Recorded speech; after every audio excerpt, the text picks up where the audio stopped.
রাজ্যের সরকার এবং সরকার পোষিত বিদ্যালয়ের নবম থেকে দ্বাদশ শ্রেণী ছাত্রছাত্রীদের ভোকেশনাল শিক্ষার সঙ্গে যুক্ত মূলত 29টি প্রাইভেট ট্রেনিং প্রোভাইডার কর্তৃক নিয়োজিত উচ্চ যোগ্যতা সম্পন্ন ভোকেশনাল শিক্ষকদের মান্থলি রেমুনারেশন অর্থাৎ প্রতি মাসের পারিশ্রমিক ওই সমস্ত মধ্যস্থ ট্রেনিং প্রোভাইডাররা নিয়মিতভাবে দিতে পারেন না। তাই প্রায়শই গড়ে 3 থেকে 4 মাস করে ওই সমস্ত এনএসকিউএফ শিক্ষকদের বেতন এরিয়ান হিসাবে পড়ে থাকে। এবারও দেখা যাচ্ছে কিছু কিছু ট্রেনিং প্রোভাইডার রয়েছেন যারা কম করে 4 মাসের বেতন মেটাতে অক্ষম হয়েছেন। তো এরকম একটি প্রতিবেদন এই সময় পত্রিকায় পরিবেশিত হয়েছে এবং পাশাপাশি ভোকেশনাল শিক্ষকদের অন্যতম শিক্ষক সংগঠন পশ্চিমবঙ্গ এনএসকিউএফ শিক্ষক পরিবারের ফেসবুক পেজেও আপলোড হয়েছে। সেখানে কি বলছে আমরা ডিটেলস শুনে নেব।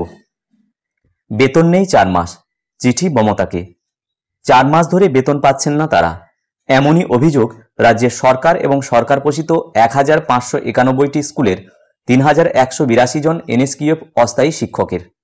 নবম থেকে দ্বাদশ শ্রেণীর বৃত্তিমূলক বিষয় পড়ান তারা।